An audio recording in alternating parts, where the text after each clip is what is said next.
हमारी राष्ट्रीय कार्यकारिणी की मीटिंग थी जो हिंद मजदूर सभा की बहुत बड़ी बड़ी फेडरेशन, उसमें एक फेडरेशन है steel metal engineering worker federation of India.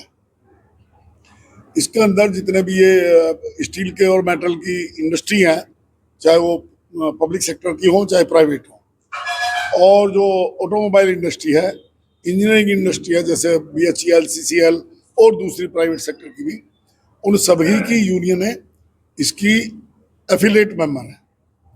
तो इसकी एक राष्ट्रीय स्तर पर बॉडी है और फिर हमारा एफिलिएशन हिंद मजदूर सभा के साथ यहाँ इंडिया में है और इंडस्ट्री ऑल ग्लोबल यूनियन के साथ जो 135 देशों की अंतर्राष्ट्रीय फेडरेशन है उसके साथ है। तो आज हमारी ये राष्ट्रीय कार्यकारिणी की मीटिंग थी।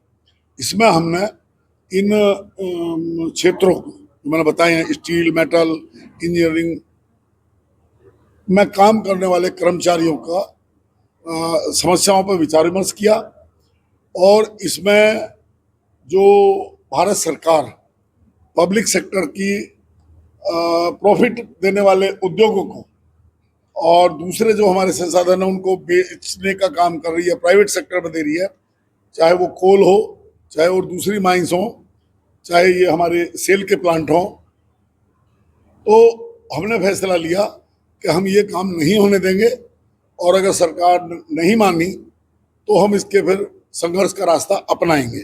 पहले तो हम अनुरोध कर रहे हैं कि हमसे सहयोग लो। अगर टेक्नोलॉजी में बदलाव करना, उत्पादकता बढ़ानी है, जो भी हमसे सहयोग चाहिए, उद्योग को बढ़ाने में, प्रॉफिटेबल बनाने में, आगे ऊंचाइयों पर ले जाने में, हम उसके लिए तैयार हैं। लेकिन अगर ये सरकार गलत फैसला लेगी जो मजदूरों के हित में नहीं है, बेरोजगारी बढ़ेगी, शोषण बढ़ेगा, उसके लिए फिर हमको मजबूर होकर संघर्ष का रास्ता अपनाना पड़ेगा। हमने फैसला लिया है कि हमसे सरकार सहयोग ले और हमें सहयोग दे। हम सहयोग सिर्फ यही मानते हैं कि प्रॉफिट में हमारी हिस्सेदारी हो, हम मजदूर अपने बच्चों को पाल सकें, सैलरी ठीक मिले और हम उद्योग को आगे बढ़ाने में विश्वास रखते हैं, बेचने में या बंद करने में नहीं रखते। हमारी रचनात्मक और सकारात्मक विचारधारा है हिंद मजदूर सभा की। हम किसी पॉलिटिकल पार्टी के पीछे लगू नहीं है, हमारे किसी भी पॉलिटिकल पार्टी के साथ कोई गठबंधन नहीं है।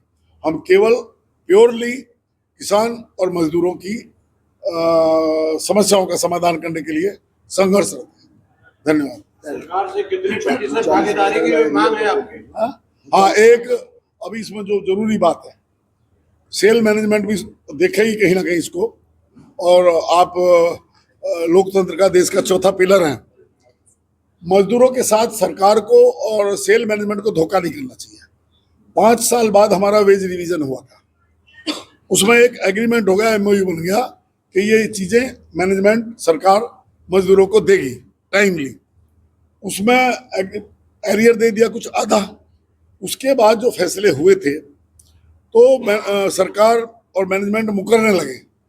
जब हमने स्ट्राइक नोटिस दे दिया, पूरा ऑल इंडिया का स्ट्राइक नोटिस, तो दिल्ली में एक मीटिंग हुई, बहुत हाई पावर मीटिंग, जिसको मैंने भी अटेंड किया। तो वो कहने लगे कि जी जो वित्त मंत्रालय है उसने ये कहा कि जो आपने ये एग्रीमेंट करते टाइम वैल्यूएशन नहीं करी, ये तो इसकी सरकार पर बोझ बढ़ रहा है। मजदूरों की तनख्वाह बढ़ाने से बोझ बढ़ता है, मिनिस्टरों की और मेंबर ऑफ पार्लियामेंट की पेंशन और भत्ते और वेतन बढ़ने से बोझ नहीं बढ़ता। जो मेहनत कर रहे हैं, जो देश की के विकास को आगे बढ़ा रहे हैं, जो देश को संपन्न बना रहे हैं, किसान और मजदूर, उनके कुछ देने से इन पर बोझ पड़ता है। इसलिए मैं ये भी एक विशेष निवेदन करूंगा कि जो वायलेशन ऑफ सेटलमेंट, जिससे मतलब एक विश्वास और ट्रस्ट खत्म होता है, आप परस्पर विश्वास, अविश्वास पैदा हो जाएगा मैनेजमेंट के प्रति, सरकार के प्रति। सरकार से मेरा ये निवेदन है कि वो सेल प्रशासन को कहे कि जो हमारे लंबित मुद्दे हैं, बोनस का है, एरियर का है और छोटे मोटे हैं, ज़्यादा नहीं है, तो उनको जल्दी से जल्दी सॉल्व करें और हमें बताएं कि हमें क्या करना है और आगे उत्पादन को अच्छा बनाने के लिए, बढ़ाने के लिए हम हर तरीके से तैयार हैं। Thank you. मेरा नाम SD त्यागी है, मैं राष्ट्रीय अध्यक्ष हूँ स्टील मेटल इंजीनियरिंग फेडरेशन। ठीक है।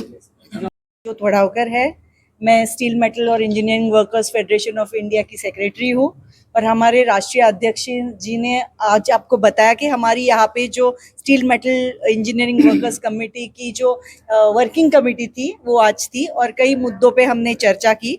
उसमें से एक मुद्दा बहुत ज़रूरी है कि महिलाओं का, कि महिला अगर हमको किसी संगठन को आज मजबूत करना है तो मेरे ख्याल से यूथ को और वुमेन को उस संगठन में लाने की बहुत ज़रूरत है। और महिलाएं जो ऑलरेडी इस सेक्टर में काम करती है, अगर मेटल इंजीनियरिंग ऑटोमोबाइल सेक्टर्स में है, बहुत सी महिलाएं कॉन्ट्रैक्ट में काम करती है, तो उनकी लिविंग वर्किंग कंडीशंस भी बेहतरीन होने की ज़रूरत है और उनके जो फैसिलिटीज़ है वो अच्छी करने की ज़रूरत है। उनकी वर्क प्लेस में सेफ वर्किंग कंडीशंस होने की ज़रूरत है। और जो ILO का एक मुद्दा है कन्वेंशन 190 का कि no violence and harassment of women at work place, so ये मुद्दा लेकर भी हम अवेयरनेस होने का काम कर रहे हैं और महिलाओं के जो भी इश्यूज है वो लेकर हम हमारी संगठन HMS और हमारी steel metal and engineering workers of India की फेडरेशन काम कर रही है। बॉम्बे मेरा से- नाम संजो थोड़ावकर, मैं सेक्रेटरी हूँ स्मेफी की और जनरल मजदूर सभा की अध्यक्षा हूँ और हिंद मजदूर सभा की वुमेन्स कमेटी की वाइस चेयर हूँ और मैं बम्बई से आई हूँ। अगर महिलाओं को हमारी संगठन से जुड़ना है तो हमारी भिलाई श्रमिक सभा यहाँ पे छत्तीसगढ़ में बहुत अच्छी तरह काम करी है, हिंद मजदूर सभा से जुड़ी है। हिंद मजदूर सभा एक नंबर की राष्ट्रीय मजदूर संगठन है।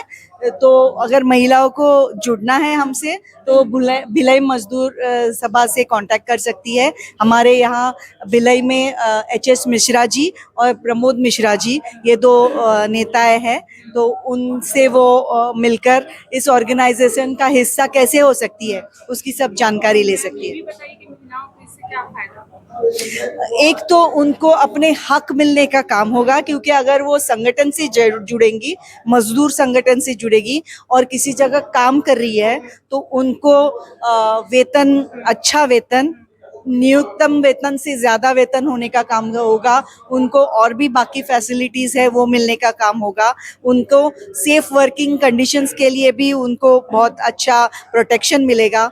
उनको सोशल प्रोटेक्शन जैसे प्रोविडेंट फंड हो और एम्प्लॉयज स्टेट इंश्योरेंस कॉरपोरेशन का प्रोटेक्शन, वो सब सुविधा मिलने का काम होगा। Thank you. तो ज्यादा से ज्यादा महिलाओं को संगठन में जुड़ना चाहिए। धन्यवाद।